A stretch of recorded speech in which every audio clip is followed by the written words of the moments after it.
Sometimes when we read, we are looking for that cozy, chilled vibe, but others, we are waiting for stories to give us high-stakes worlds that are about to collapse. And today I have a handful of fantasy books that will give you just that. Starting with one of my favorite reads of this year, The Empire of the Wolf. 2 books are already out and I was obsessed with both. This is a type of story that merges politics, religion. It has great characters. They are nuanced, and what they do, it's a little bit confusing, but the magic system in here, it is fascinating. What it starts as a story that it's somewhat a mystery that needs to be unraveled, it quickly evolves to something truly mind-blowing and that will need the attention of our characters because something is about to go real bad. It was to me a perfect blend between character and plot driven. We will be following this girl and she is kind of like an apprentice of this man that is the justice, and he is like the police, the judge, and he has the unique ability to have this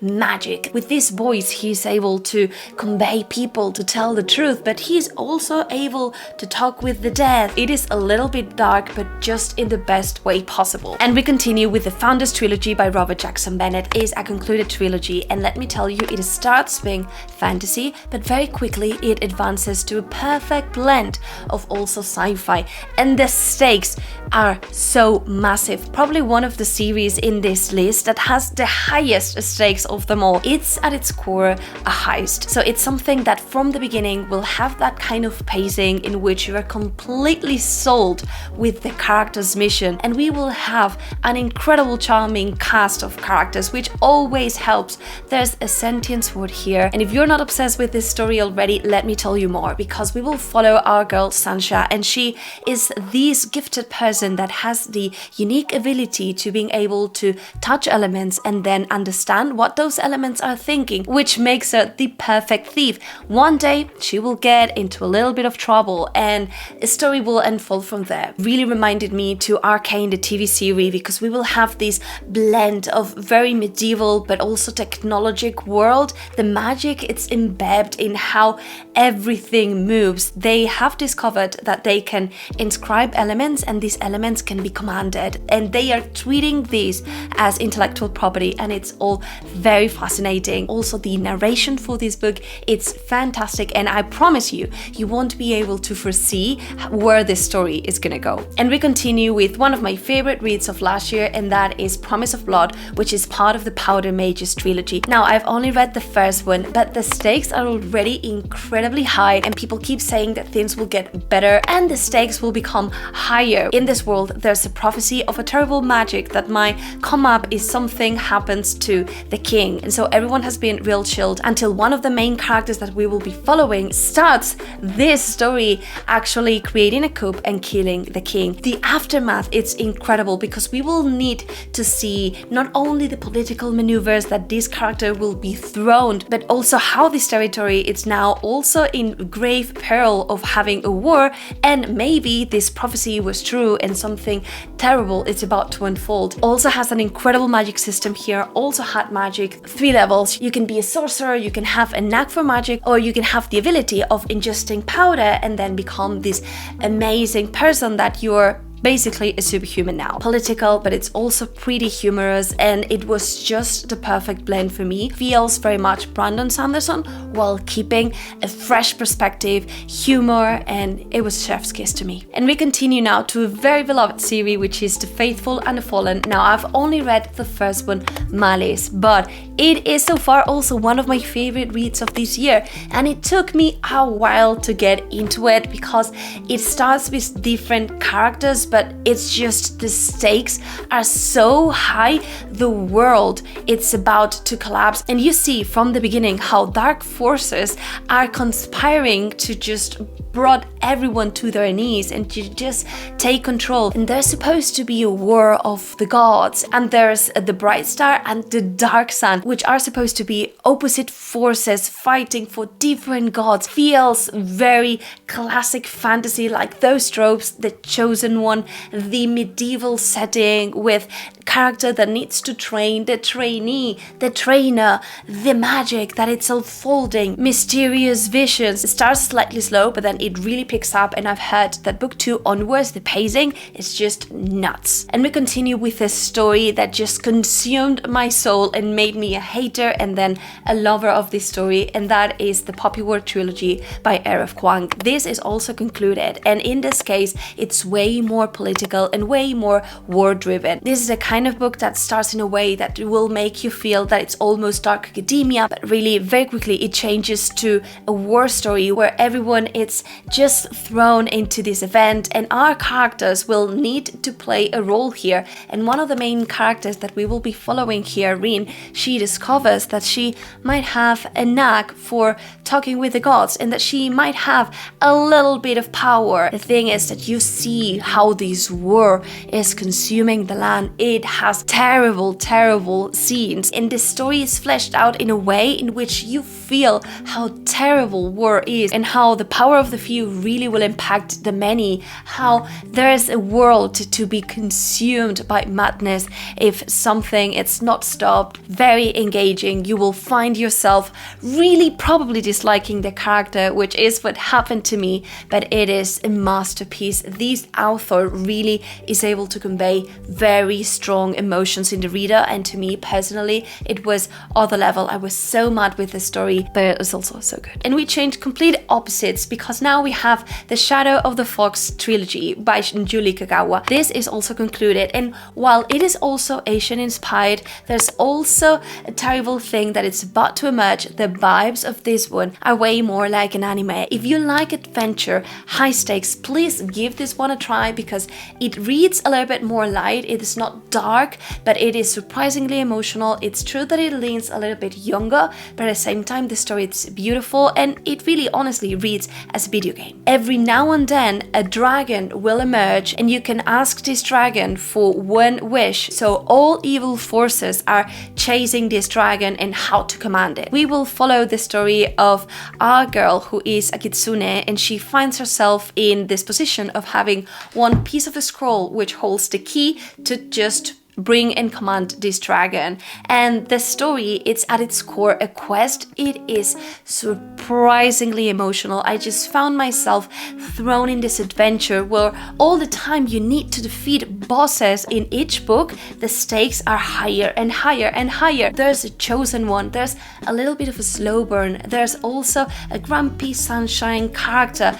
There's a beautiful scenery here, which is one of the things that I enjoyed and loved the most about this story, which is that there's also a samurai, and this samurai has the unique ability of having this sword, and this sword holds a demon inside. And if what you like are stories that kind of blend different genres, I really recommend the Winnowing Flame trilogy. There are these wars or reigns that are cyclic. The 9th reign, it's about to happen, but they don't really know what is this war, who are their enemies, or how to fight them, because it turns out that the only people that were able to fight these creatures, these evil, are now almost dead. And the result, it's a puzzle that you as a reader with our characters you will need to face. There's a good blend of fantasy and horror and sci-fi in here.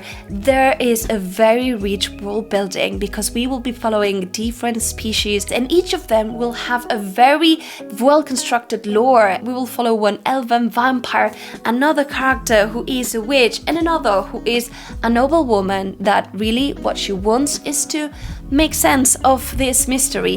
There are also animal creatures that will appear and that are really moody, grey characters done in a way that feels very mature, and some of these scenes really felt really realistic while understanding that the world literally might end. And now that we're talking about world ending, let's talk about A Song of Ice and Fire, because yes, this is not concluded, and also yes, the stakes are not as high, but there are the White Walkers, we know they're coming, there's also dragons, so something terrible it's about to happen to this land, right? But the stakes are high in this story because there are these different lands that are just divided, and there are political maneuvers in every sense of the word. There are different houses. Each of these houses are good and are evil. everyone. It's very grey, and it is just really a masterpiece. The characters are very well crafted, and I remember reading these books, I needed to take a break because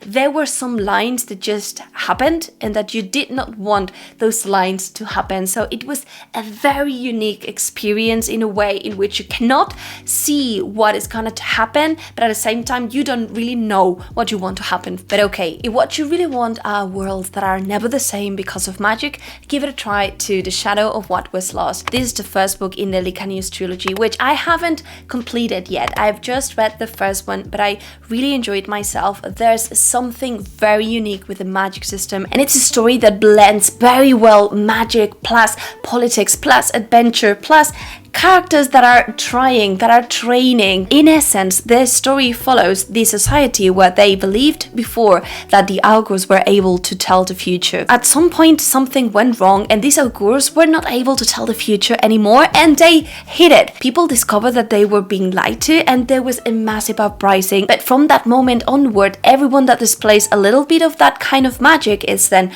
really trained and needs to pass an exam. And we'll follow one character that it's about to take this test, something goes really wrong, and the world, it's not the same afterwards. And we are concluded with two of my favorites. One of them is Mistborn. This is another concluded trilogy. The stakes are incredibly high. The premise is that the evil one was ruling for hundreds of years and the society is super oppressed. And yes, it starts as a heist, but it really quickly evolves into something else because the world just cannot hold themselves anymore. This is a brilliant story that will combine great politics, magic, there's a little bit of romance in here, great war scenes, those are amazing, and a magic system that it's really my favorite up to date. We will have allomancy, and this implies that there are different metals that can be ingested, and depending on the metal you can do something. So you can persuade people or you can fly. There are different things, but there are only a selected few that can really access to this allomancy, and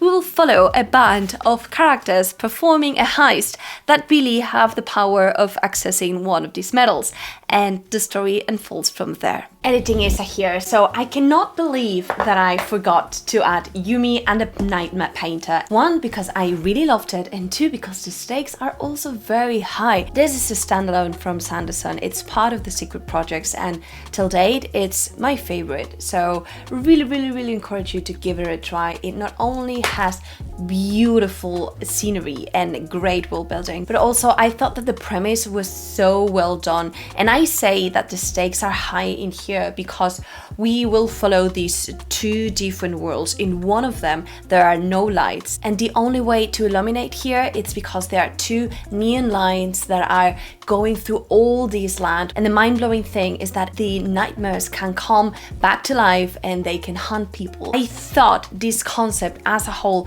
was fascinating. It seems that more nightmares are coming. It is honestly such a beautiful and unique read, and I absolutely adored it. Okay, and now back to the video, and let's conclude this list with a bang with a hidden gem, in this case Dark Rise. This is the beginning of a trilogy, and it is absolutely outstanding. It has a premise of a terrible evil that it's emerging, and it seems that no one really remembers that this evil it's emerging again. There are only a group of people called the stewards that hold the information of what happened, and they know that there's a promised one that can be delivered and that can in essence also fight this darkness that it's rising. It's a book set in Victorian London. There are different characters, there are scenes that are done in a way that I felt were fascinating. It has so much potential, scenes that really broke my heart. There were also great imaginary, this concept of an almost lost society that don't know what is about to happen and how this character it's finding out how he can help. It was very addictive. I found myself really loving this story beginning to end. This year book 2 is going to be released and I just cannot wait. And if you want more cozy books to blend between these more epic high stakes stories, I leave you here a video where you can check different cozy books.